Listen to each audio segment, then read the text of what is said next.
What's going on, everybody? This is Dr. Adam Riddy, and welcome to the next episode of the One Thing podcast. Today, we're speaking with a probiotic expert, Dr. Jason Hawrelak, all the way from Tasmania, Australia. He will take us through all the fundamentals of probiotics, and we will speak deeply about clinical applications of probiotics, how to know which ones are proper to select, some of the controversies around probiotics, and we will walk away with a better understanding of how to utilize probiotics for our health and for specific health conditions. Without further ado, welcome our guest, Dr. Jason Hawrelak.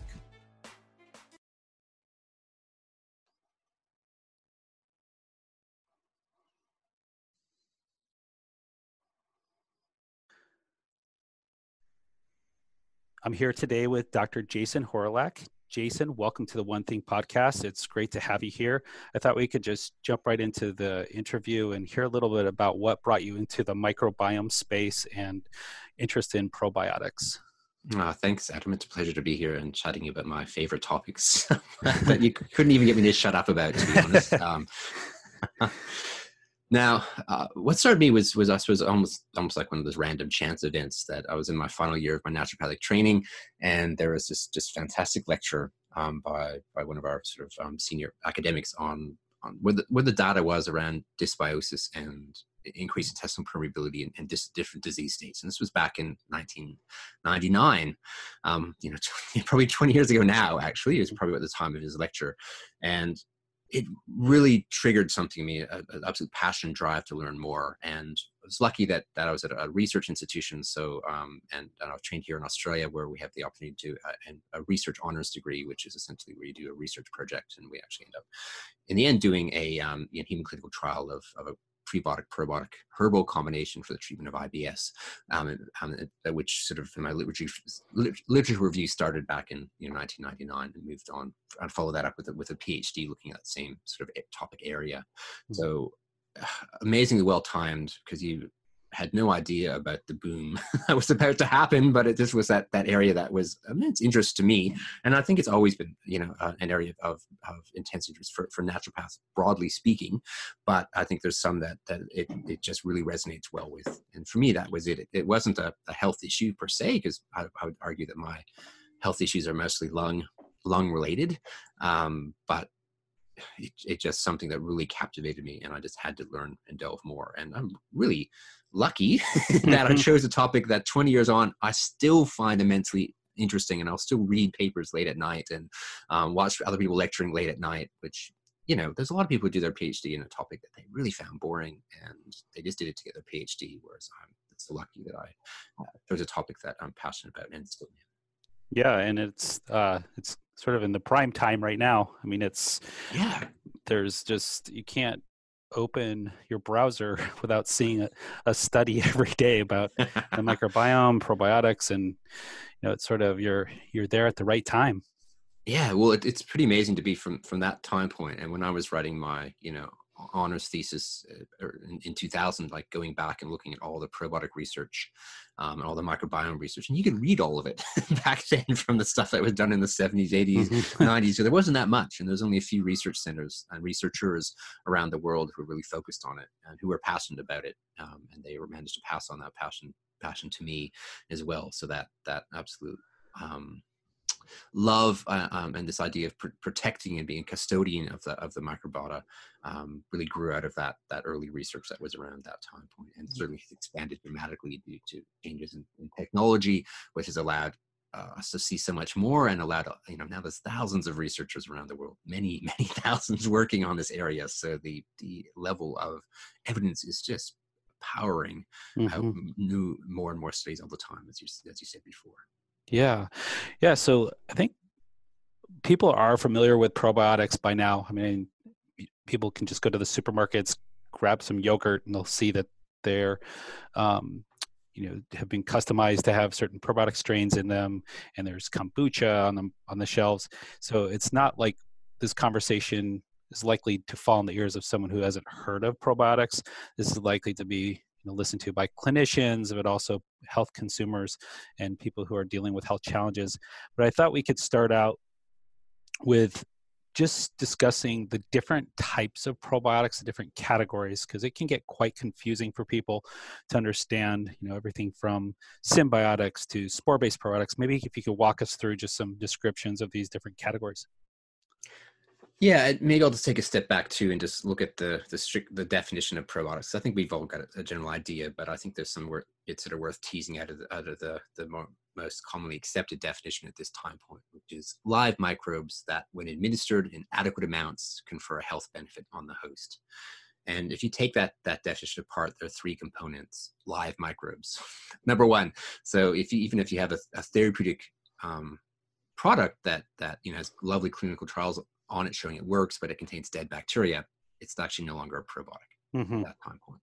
Secondly is the adequate amounts. And once again, you can often look at the range of probiotic products on the marketplace and see that many might well contain, live microbes, and they might contain those that have therapeutic effects shown in human studies, but don't have adequate amounts to actually have a therapeutic effect when given in that form and that sort of recommended dosage range. So that, again, would not be a probiotic. And the third part of that definition is some parts of the world take that component where it confers a health benefit on the host very, very strictly, where you need human clinical trials done on the exact genetically unique strains found in your product for you to use the term probiotic to describe product. Because if it doesn't have human clinical trials, you can call it a source of microbes, but you can't actually call it a probiotic itself. So I think it's worth teasing out those aspects, because if you look at how few products out there that claim to be probiotics actually meet that strict definition, and a lot of those would be in that category of food, and even within that food category, you'd have what probiotic research would call sources of live and active culture, which would be typical kombuchas, kefirs, sauerkraut, kimchi, where you're getting live microbes in generally large amounts. It's just that they're wild ferments, so you really don't know about the therapeutic potential of the strains that you're consuming. You don't know about the basic details of those strains. Do they have the characteristics that are essentially vital to have a chance of producing therapeutic effects in humans? And that would be things like gastric acid stability, bile salt stability, so that it can survive transit to the upper gut. Can it adhere to intestinal cells? Does it produce antimicrobial compounds that might have a selective, decontaminating effect on the ecosystem, or sort of shift the ecosystem to something better? And then there's another category of those food sources of microbes that actually I'd say would meet the definition of probiotics, where you might have a yogurt base, which would use a nondescript strain of Lactobacillus delbrueckii, subspecies Bulgaricus, and Streptococcus thermophilus. Those are the two species that have always made milk into what we call yogurt today. Mm-hmm. But they limit in their capacity to have any sort of greater therapeutic effect, because in general they don't have the capacity to deal with gastric acid or bile. So they will generally die in the stomach and small intestine. Mm-hmm. And this has been known for a long time. So what some companies will do will actually add well-characterized, well-researched probiotic strains into that yogurt or kefir or kimchi potentially too. So you're actually getting the fermenting bugs that are in that wild, varying amounts of microbes, a whole range of different species and strains might be there, but then you're also getting these therapeutic strains on top of that, and that would define them as more medicinal yogurts or medicinal kefir. So I'd actually separate them quite clearly based on the addition of those human, well-researched therapeutic strains versus just the wild ferments that are otherwise there. Okay, so once a probiotic has met those particular qualifications and they do fit the probiotic definition, then take us from there. So let's say that they do have live microbes in adequate amounts and have been used in clinical trials. There still is separate categories, correct? Well, certainly some people would divide them up into, there might be ones that are based on lactobacilli, bifidobacteria based, which generally were there's a few exceptions to this, but generally we're essentially initially isolated from healthy human people's poo. We don't like to think of it that way. My patients don't like to think of the fact that they're ingesting, microbes that were originally isolated from someone else's poo, but that's the reality. Mm-hmm. So some people have described it as more human origin strains. And the idea has always been that because they came from human guts, that they probably like living in a human intestinal tract environment in terms of the pH will be to its liking, the temperature will be to its liking, the food that we eat will be to its liking. Right. But there are other probiotics that have other origins. There are like Saccharomyces cerevisiae variety Boulardii was isolated from the skin of lychees. Back in, I think the 1920s, Henry Bullard was a microbiologist, went to Southeast Asia. And from memory, it's a cholera epidemic going through, and he noticed that some locals were drinking this tea made from lychee skins, and they were, one, not getting cholera, and two, getting better. And he's like, and coming from a microbiology background, he obviously assumed there was some microbe on it, so he isolated a yeast, which he then named after himself, as microbiologists do, which is totally fine in my books. But and that's been used as a probiotic, sold around the world since the 1950s. And which I think is quite fascinating in terms of the duration of time that's been sold as a probiotic supplement, and that isolated from the skin of lychees. And there's no other probiotics that come from lychee skin that I'm aware of. And then there's the sort of I'd argue a newer class that people have brought out onto the market in the last 10 or 15 years, which is so-called soil-based probiotics that originally had their origin from microbes found in dirt. Mm-hmm. Okay, and that's the spore-based probiotics. Many would fit into that category, and taking another step back, that there's some like Bacillus clausii that's been, it's a spore-based probiotic that has been sold as a probiotic in Italy for decades. So that does have a long history of use. And there's I think there's another Bacillus coagulans that I read about. I can't remember the strain designation, but originally came from cow intestinal tract. So there are some that have other origins as well. And I think that research is certainly clear that it doesn't have to be from humans. It just has to be therapeutic. I think that's the clear thing. Mm-hmm. And that if it doesn't have clinical trials showing it works, and it came from a cow, or it came from soil, or it came from somewhere else, then there's no way of knowing it works, essentially. But right. Yeah. Okay. Well, then let's go through prebiotics versus probiotics. So besides the obvious, if you could just take us through some of the key elements of what a prebiotic is and comparison to probiotics. Yeah, and I think prebiotics are a class of agents that are poorly utilized by clinicians. That's beginning to change, I must say, but I think that's certainly been the case. And I think it's partly due to a misunderstanding or a lack of clarity around what the definition actually is, because people often just assume prebiotics feed bacteria, and that's it. And it's not quite right, because there's again, the strict definition is a substrate that is selectively utilized by host microbes, conferring a health benefit. And for a food ingredient or supplement, etc., to be classified as prebiotic, they have to meet sort of 4 criteria. 1, be indigestible. So we can't break them down or absorb them, because then they won't reach the lower gut to be therapeutic. 2, they act as a selective substrate for one or limited number of what we generally see as beneficial commensal bacteria in the large intestine primarily. 3, they shift the ecosystem to a healthier state. And 4, there's some health benefit that comes from that shift. And when you strictly enforce that definition, there's a lot of things that don't meet that. Like there's a whole range of dietary fibers which are essential for us to be consuming, but they don't meet that definition of prebiotic, because they might feed 30, 40, 50 different species in the gut. And that's not a bad thing. It's just that they're not prebiotics by definition, whereas a prebiotic really is selective. And if you do really good stool testing, you can clearly see this. The before and after results of supplementing with a prebiotic supplement is you'll see exactly what the research tells you. You see like an increase of most prebiotic supplements that we have access to now will target bifidobacteria. There are some that will also feed a bit of lactobacilli, some that will feed out Fecalibacterium and Akkermansia. Those would be probably the 4 with the best data set, and another group called butyrate-producing bacteria, which is a broader group of organisms. But you can clearly see the shifts. And this is where I think prebiotics are absolutely wonderful when you have an ecosystem you assess the ecosystem and it's like, okay, the diversity is okay, but you're actually really low in bifidobacteria, or potentially, below detectable levels of bifidobacteria. Mm-hmm. Here we can introduce a prebiotic into their regime. You can do a follow-up test in 2 months, and you'll see almost exclusively the bifidobacteria population goes up. It's pretty clear how selective it is, but you also get, because of the shift in environment that occurs with that prebiotic ingestion, generally a lowering of the pH, because you're getting increased short-chain fatty acid production due to feeding bifidobacteria Mm-hmm. generally, or Faecalibacterium or Akkermansia, you will get a reduction in potential pathogens as well, or pathobiont populations. Mm-hmm. And pathobiont is a term often used in the microbiome literature that's really describing species that, when present in the right amounts, in the right area, are actually healthful and don't cause any harm. But if they have a chance in the wrong environmental conditions or the wrong numbers, causes harm. And most of the research around dysbiosis is around that definition of pathobionts rather than single isolated pathogens.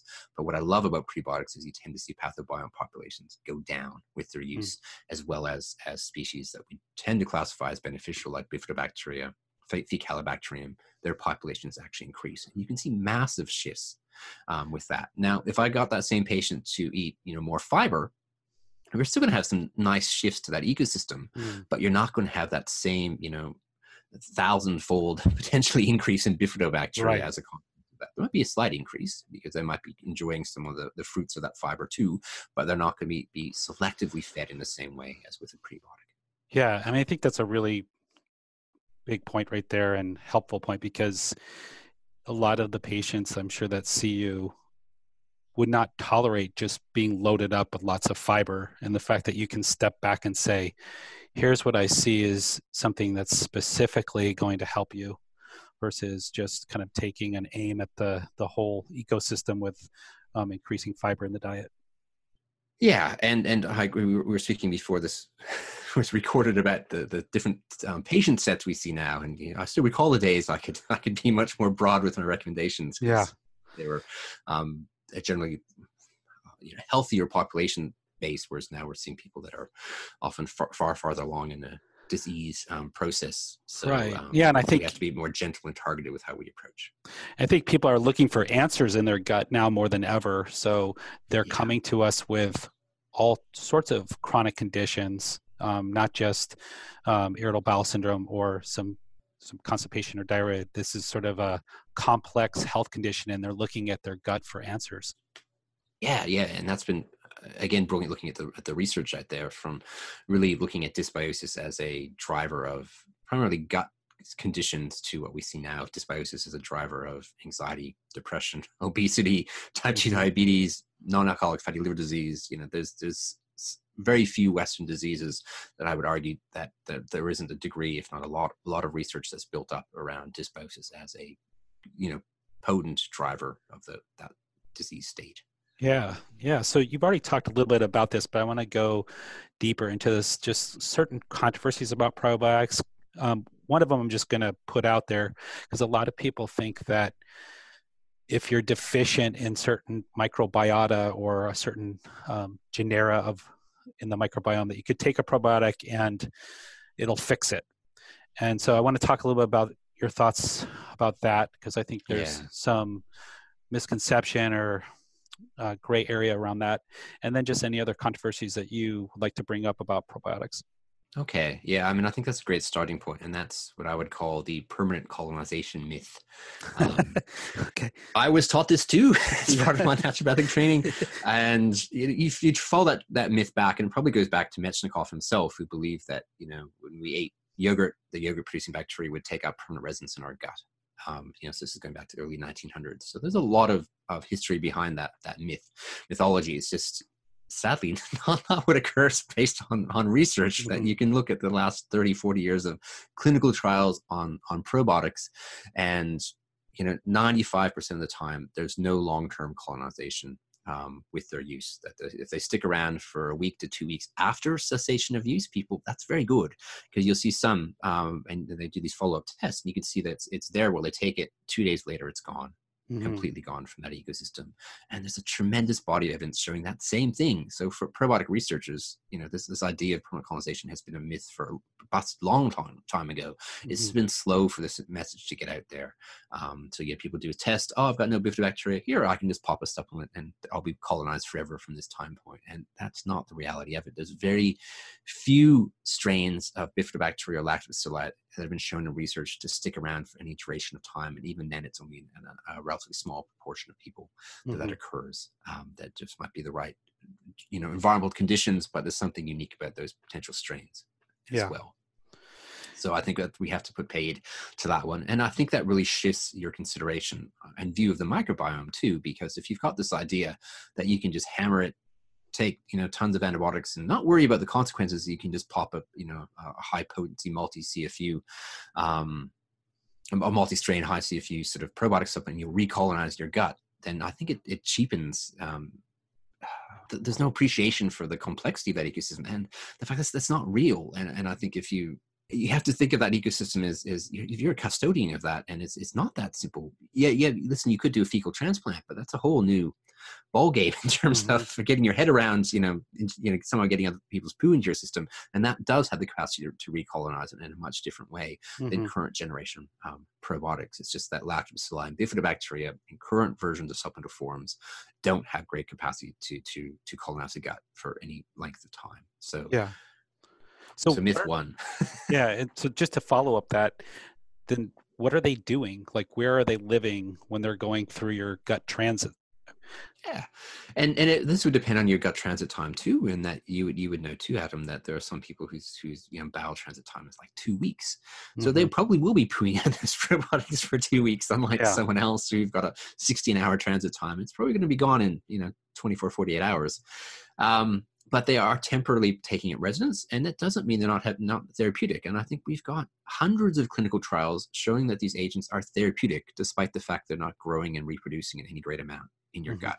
So just like I'm not expecting if a patient is taking a herbal medicine, I'm not expecting them to be permanently fixed necessarily from taking that herb, but the herb's going to have an action that will manifest while they take that herb. And that's exactly how the research on probiotics is gone, is that while you take that probiotic, they will produce a certain action, and you will benefit from that action whilst you take it and for a number of days afterwards. And sometimes that might be all you need to do is take it for 6 weeks to get the full benefit of that. And that might be for, maybe the prevention of antibiotic associated side effects and helping to prevent like a C. diff overgrowth post antibiotics. Maybe 6 weeks is totally enough for that action. But there'll be other times where, there are some probiotic strains that let's just say for the sake of argument, can decrease cholesterol levels. So whilst you take it, it'll lower your it'll break down cholesterol in the gut and you won't absorb it and your cholesterol levels will go down. But you stop taking it, the cholesterol levels will go up. And there's another strain that's used in Europe that produces an ACE inhibitor. And while you drink that fermented milk, you get this ACE inhibitor and your blood pressure goes down. You cease drinking that milk and cease ingesting that strain, your blood pressure goes back up. You haven't treated any of the underlying issues, obviously. You're just taking something that has a therapeutic effect. Just like if I just give a patient, my favorite herb for hypertension is rosella. And listen, after 2 weeks, almost everyone has a decrease in blood pressure, but if they stop taking it, it stops working.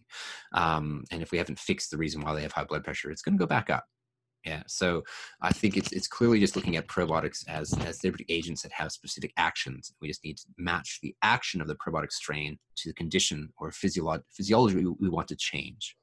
That makes a lot of sense to me, and I think it will ground us in knowing how to work with them better. Just kind of busting that myth. So yeah, for sure. And if you look at there's probiotic trials showing that probiotics are helpful for like cervical dysplasia and mastitis, and there's a whole anxiety, depression. All these things aren't related to necessarily the lack of probiotic colonization in the gut, or lack of bifidobacteria populations in the gut. And maybe there is for some of those conditions, but it's truly to do with the action of that particular probiotic strain. And there's some strains of bifidobacteria that speed up gut transit time.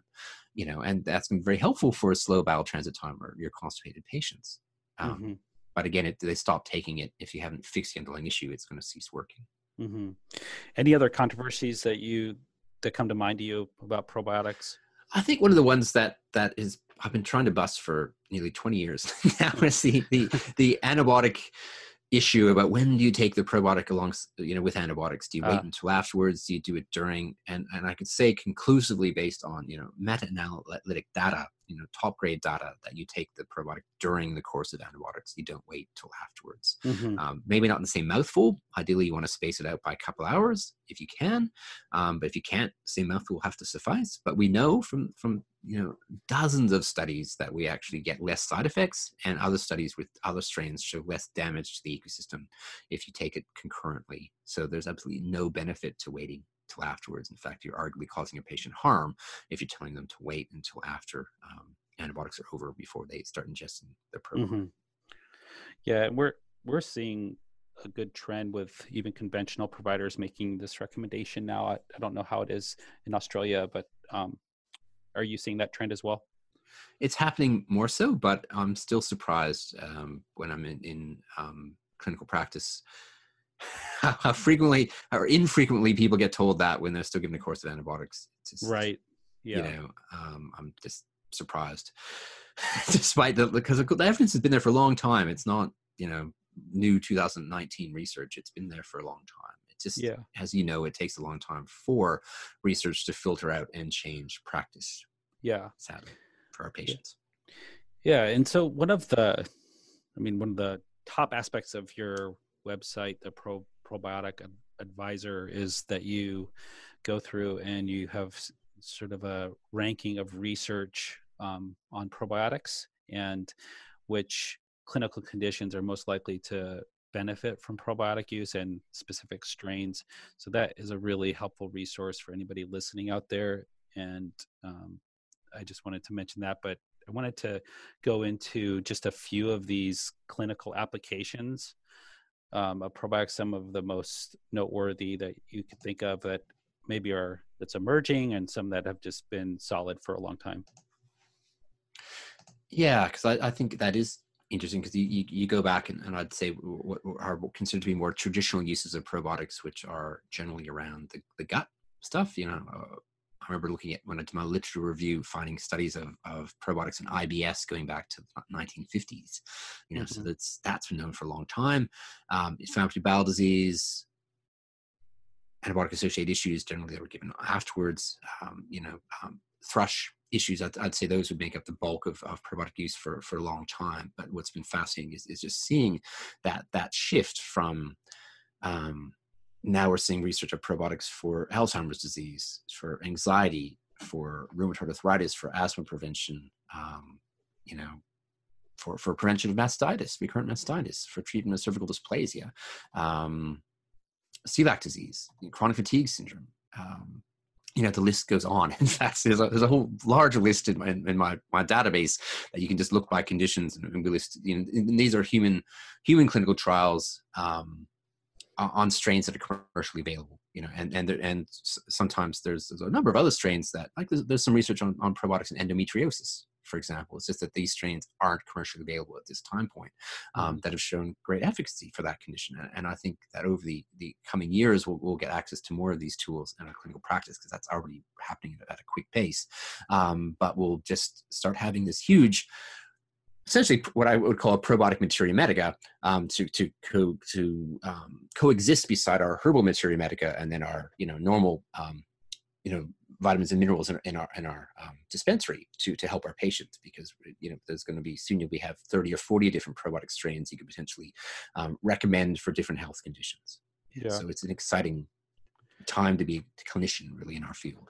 Yeah, I'm really glad you brought up the point of availability. Is one of the strains that has jumped out in the research for IBD, specifically, I think colitis, ulcerative colitis, is the E. coli Nissl 1917, and that's it seems like it has really great evidence behind it, but we can't get it here in North America, and I know some patients have traveled to Germany to get it. But it's a really good point that we just don't have access to all these strains. No, we don't. I'm lucky that we do have access to the Nissl 1917 strain in Australia. But I must say, I was at a microbiome probiotic conference in Italy about 3 years ago now, and And it was like a kid in a candy shop for me when I went to the pharmacy there. It was like, oh, you've got this strain, you've got this strain, you've got this strain. And I end up with these huge shopping bags full of probiotic products to take home, because I was just so excited to actually have access to the ones that I've read about. Yeah. These are like ones you've read about in the research, but they're just not available here. And that is slowly changing. And I think Europe is actually quite ahead of the game when it comes to probiotic research and certainly probiotic product availability, but that is seeping through here and seeping through to the North American market. So we've got that to look forward to. But the E. coli one is a different scenario, because it's been available as a probiotic in Germany since the 1920s. Long time in the marketplace, great safety profile, but I think because it's an E. coli, North American regulatory authorities are extremely cautious about its use, despite its long history of safe use. And we're probably talking many dozens, if not over 100 clinical trials showing a great safety profile. Yeah, that's really a good point. And I think it'll be interesting to see over the course of the next few years if we're going to see increased access throughout the world for various strains. And hopefully, I imagine there's some various forces at play, like marketing and essentially, business agreements that are required to bring strains to various other regions. Yes. Yeah, and sometimes that means there's exclusivity as well, like Culturelle and L. rhamnosus GG, for example. I think they had an exclusivity agreement on the U.S. market for a long time that maybe just has lapsed or something like that, because of this now more products with that strain in it, for example. Mm-hmm. Okay, well, if someone is going to shop for a probiotic, and let's say they don't have a healthcare provider helping them make this decision, what are some general criteria that you would mention? Oh, that's a tricky question, Adam. I think, to be honest, you need a healthcare provider to adequately work your way through the probiotic literature and to find the best one to help you. If you're just generally healthy and wanting some sort of microbial exposure, you're better off just having fermented foods like sauerkraut and kimchi, or some, even some nondescript yogurt. They're all fine if you're just after some sort of microbial interaction going on. And we know that even those yogurt bacteria that die in the stomach and small bowel, people that eat yogurt, their immune system is ramped up a bit more, and they're less likely to, their natural killer cell activity, et cetera, tends to be a bit ramped up. So even exposure to dead microbes, which is the worst case scenario of eating sauerkraut, kimchi, kefir, for example, will tend to improve your general immunity, so you'll get sick less often. So that's a good thing. But if you're trying to target specific, health conditions, you're really better off either becoming really research savvy yourself, but I think you're better off working with a health professional who already is very research savvy and has clinical experience they can bring to the equation, because it's a challenging area to navigate based on label claims. And if that's what you're relying on is someone who's not trained in as a healthcare professional to read the label and then decide whether to take something or not, you'll be lost. Mm-hmm. And you definitely won't end up, except for random chance, of finding the product that's going to be best suited to help you. And essentially, you could arguably be wasting your resources doing that. And you're better off really working with a clinician who is well read and knowledgeable in the field of probiotics and has experience in helping people with a similar condition to what you've got. Right. So I'm just going to put this out there. So going out and selecting the probiotic with the most different species and the highest CFU count is not necessarily meaning you're making a good decision. Definitely not. No, I think it's you're right though. It's a great question or a great comment, because there are so many people out there in the blogosphere who thinks that all that matters is getting multi-strain and high CFU, and that's not what the research tells us at all. And you can look at this is a great example of antibiotic-associated side effects, antibiotic-associated diarrhea specifically, and I'll look at the results of two different studies. One study used 60 billion CFU per day. CFU is colony-forming units, so a single bacterium is a colony-forming unit. 60 billion of 4 different strains, 2 types of lactobacilli and 2 types of bifidobacteria. And they gave it to them alongside antibiotics to try to decrease the incidence of antibiotic-associated diarrhea and C. diff infection. Another study used one strain, lactose reuteri DSM 17938, at a dose of 200 million CFU per day, 200 million. So 600 times less. Single strain. You look at the results of those studies, and you find that the 4 strains in that 60 billion CFU did not help reduce the incidence of antibiotic-associated side effects or C. diff, whereas the 200 million CFU per day of the single strain of L. reuteri did significantly decrease diarrhea rates and reduce C. diff sort of incidence as well from memory. So, and that's a classic example showing that a single strain with the right action has the right qualities for that task was the best job, did the work that we wanted it to. But the other strains that might be good for something else. In fact, there are some research on those same 4 strains that failed in antibiotic-associated diarrhea that they're helpful in IBS. So they might have some, for example, anti-inflammatory activity in the gut that could be helpful for IBS, but they were completely useless for preventing antibiotic-associated diarrhea. And I think that is an example that clearly shows that just choosing high CFU multi-strain over strains that have the actions that you're after will generally result in far less therapeutic outcomes or worse therapeutic outcomes.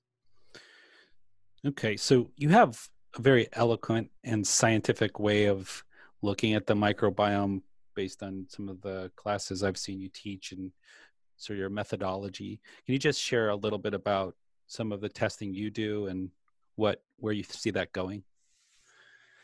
Yeah, these days, because of the affordability, I tend to check the microbiome composition for nearly every patient. And this has been a great breakthrough for someone that's been reading about microbiomes for nearly 20 years, but not having access to tools to properly assess until probably the last 5 or 6 years, where the cost point made it actually more doable, and the technology has come down in price in terms of getting a proper view of the microbiome, because the previous stool tests had some degree of certainly helpfulness in clinical practice, but they were lacking their capacity to give you a full, complete picture of the microbiome, unlike today's ones that really do a good job of that aspect.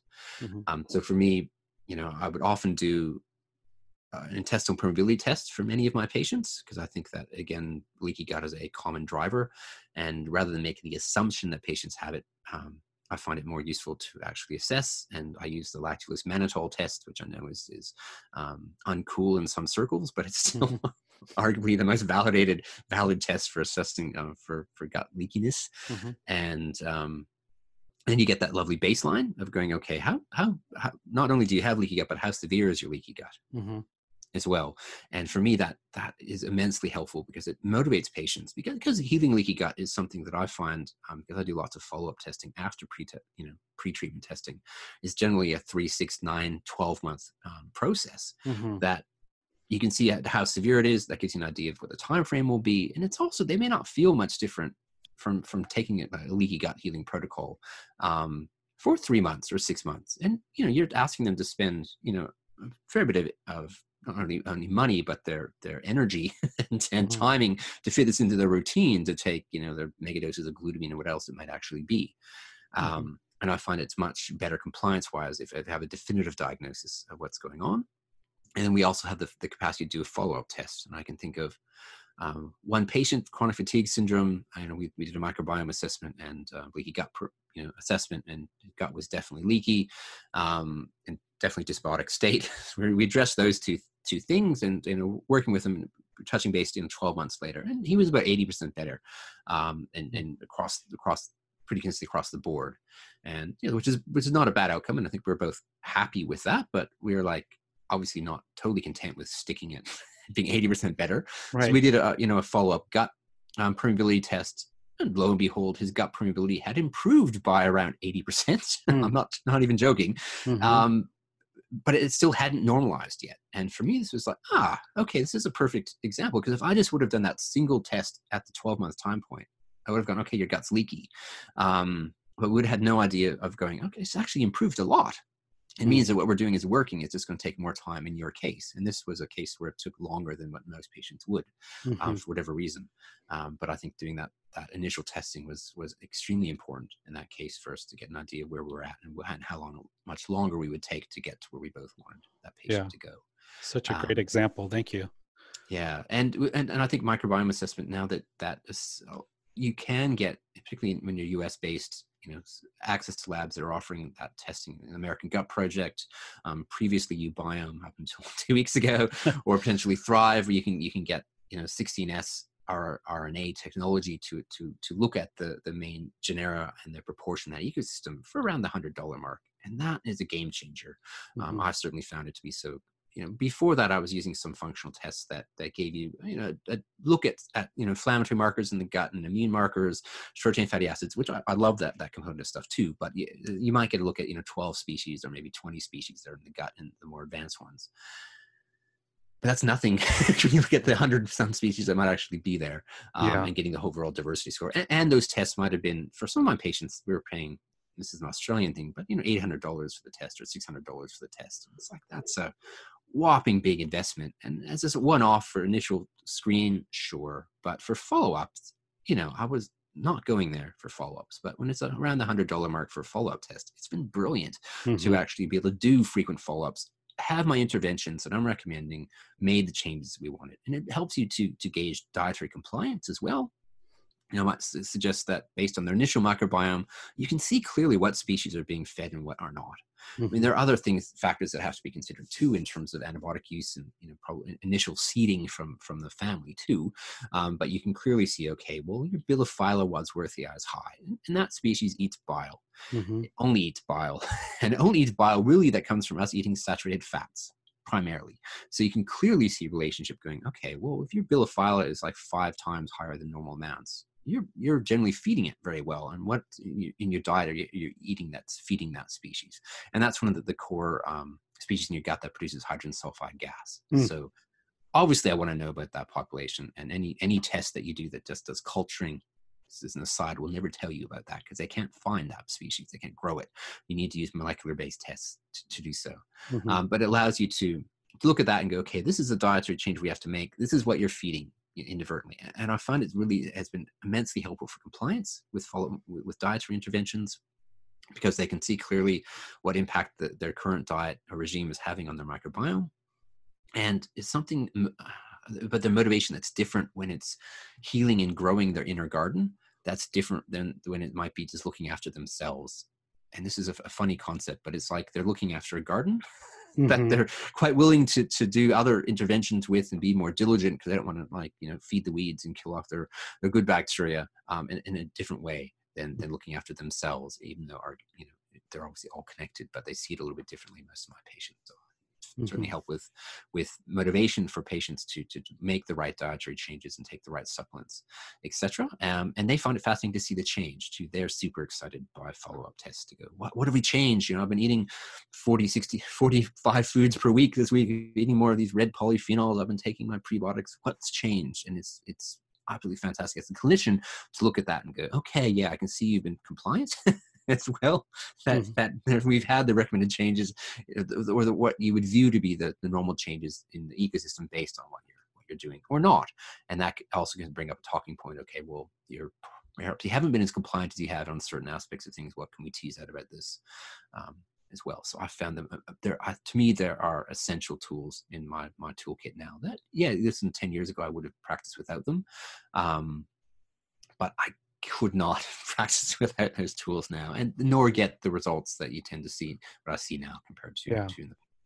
Yeah, I agree. They just have really helped crystallize some of these concepts, which and help us be more personalized in our recommendations. Yes, definitely.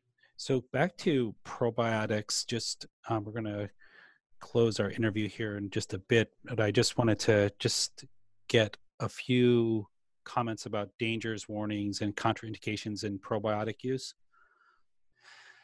Yeah. Now, if you look at the research data around probiotics, and there's been a couple of systematic reviews that have been essentially safety reviews, and they've generally found that, there's one systematic review that included data from 620 odd probiotic studies, finding that there was no increased risk of any adverse events in the probiotic group versus placebo groups. So no increased risk of GI side effects or infections or serious adverse events. And there was another review done in pediatric populations showing that kids that took probiotics had less side effects than those on the placebo. So I'd say that in general, they are very well tolerated class of agents. That said, I think for me, the main caution is around the use of Saccharomyces-based probiotics and in immunocompromised patients, and Right. particularly those who are severely immunocompromised. And the data tells us those that are essentially, in hospital bed, they've got an IV drip going into their system, because those are the ones that have had the instance of fungemia and have been very extremely unwell from that. And the research tells us that the Saccharomyces actually got in not from oral use, but from staff that were handling the capsules and then handling the IV fluid equipment, and then it got directly into the bloodstream that way. Okay. So I think there's a major caveat around there.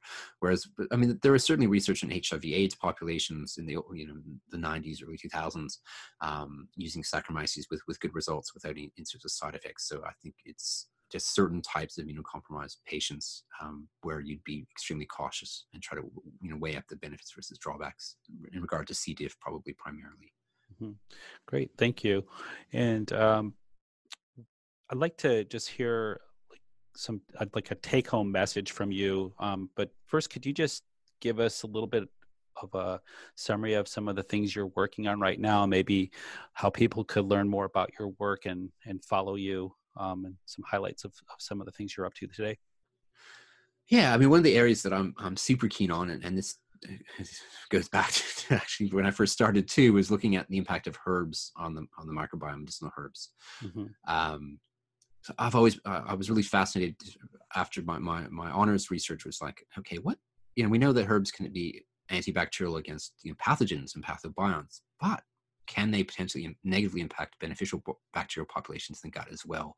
So that to me is an area of keen interest that I'm really keeping an eye on, and really trying to choose agents that can work selectively, that can work to target pathogens and pathobionts, but don't harm our beneficial bacterial populations. Mm-hmm. Because I think there is a capacity of some of our agents that we have access to as clinicians to actually cause harm to those populations, and if used for a long period of time, result in similar impact that you would from courses of antibiotics. And so I think we need to have that on our radar. So Mm-hmm. that's an area that I'm avidly delving into. Yeah, so in terms of, and I mean, I do obviously have the Probiotic Advisor database that you flagged before, which is really designed to make evidence-based prescribing of probiotics easy for clinicians, because we're busy. I get that. I'm busy too. And trying to go look up in Medline what studies might be available on different probiotics to help this particular patient. Great, you can do that, but we've got a database to try to make that far simpler. And for me, that this database started from bits of paper I used to give my students, because I've been teaching about probiotics and their uses to naturopathic students from 2000 onwards. And it started off because research was far less of it. You have a few pieces of paper, and over 5 or 10 years, there was quite a few pieces of paper. Yeah. And eventually, 5 years ago, I was like, I need to shove this into a database. So it's like Right. searchable. You don't have to search through 5 different documents and multiple pages of trying to align the strain with the research and the condition and where you find that strain and all these different products. So we put that into a database to make that far easier. And I've also got a range of courses that are designed primarily for clinicians to upskill around gut microbiome and its relationship to overall health. Some stuff around, and vaginal microbiome too. And I think this is another area that is very much under considered in women's health, particularly around fertility, but more broadly about women's health and endometriosis is the importance of a healthy vaginal ecosystem that's not dysbiotic.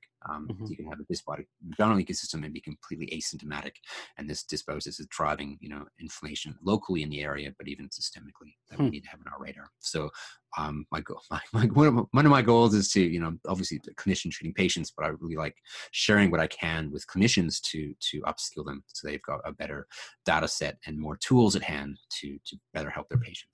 That's great. Well, I feel upskilled right now just talking with you for the last hour. So thank you very much.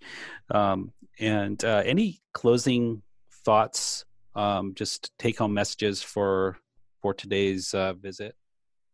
Yeah, I mean, I would say probably big things were choose your probiotic tools wisely and base that on evidence, independent evidence on the strains that are contained in that supplement, not on manufacturer information, industry information. Secondly, prebiotics, as I mentioned before, I think are very undervalued a class of agents they have a great therapeutic potential, and nothing shifts the gut ecosystem in the same way as prebiotics. So I'd say, if you're not familiar with the class of tools, look at the research and start using them on your patients, and not just gut patients, but there's decent research showing up for prebiotics and their use for modifying the stress response, for helping with anxiety, obesity, type 2 diabetes. There's a whole toolkit there that you probably don't know about, that you should, because they're generally inexpensive and compliance is easy. Most of the things I prescribe are foul tasting herbal liquids. These taste like sugar, so it's really easy to get patients to take these long term. Right. And I can't imagine my practice without them. And if you are practicing without them, you're really missing out on a wide range of therapeutic tools that can transform how you treat not just gut conditions, but systemic conditions. Yeah, that's great. And I'll put some links in the show notes to more information about prebiotics and the different types of prebiotics, so that we can pack in some of that learning from this episode. And well, thank you so much, Jason, for being with us today. This was really great. You took us through a journey about probiotics and prebiotics and various testing. It was very helpful, and I learned a lot. And thank you for sharing this time with us. You're very welcome, Adam. I've enjoyed it thoroughly. As you can tell, I can keep going for hours, but I know we can't. All right. Well, thank you. And I hope to catch up with you sometime. Thank you for tuning in we'll to circle the back latest and episode speak of the One about Thing some podcast of the other my topics guest, Dr. we Jason highlighted Hawrelak. today. My name is Dr. That'd be Adam great. Rennie. I'm the host of All right. Thanks. the One Thing podcast. You too. I really appreciate you all tuning in, and please take a moment just to hear some concluding thoughts on this episode. And also, please like the episode in your podcast player if you found it useful, informative, or inspiring. And please share the episode with people that you care about. So here's some concluding thoughts. I use probiotics quite extensively in practice, but I don't use them usually right out of the gates with people. Sure, if someone is doing generally well with their health and they're looking for preventative medicine ideas, we might use probiotics as a preventative health intervention. However, it's usually used in the setting of helping stabilize the gut or stabilize inflammation in other areas of the body, such as with chronic skin disorders or allergies, also using it more and more with mental health conditions. I have seen probiotics do a lot of things clinically. We usually see, when they're used right and with the correct strains, better stool consistency, better intestinal transit function, and the quality of stools are improved. I also see in some patients less anxiety and depression with the right strain of probiotics. Symptoms of intestinal permeability seem to reduce, such as brain fog and also skin disruption. We also see less gas and bloating. Those are some of the really obvious signs that a probiotic is beneficial. And I am really moving in the direction, like we talked about in the podcast, of using prebiotics and using them wisely and helping people to get more flexible with their diet so that they can expand the prebiotic intake in their diet. As we are aware, that's probably a better long-term move than taking a probiotic. Also, growing interest in my practice is the rise of fecal microbial transplant and its applications to shift the microbiome more permanently than, say, a probiotic. So for now, I think taking some of the advice of Dr. Hawrelak and really investigating specific strains, not falling to hype of claims on labels, but actually going in and figuring out what strain is needed for a specific problem, and then using quality manufacturers that are doing testing and have proven that there's viable organisms in the products you're buying. So this was hopefully as informative to you as it was for me. And again, we'll see you next time on the One Thing podcast. Thanks again for tuning in.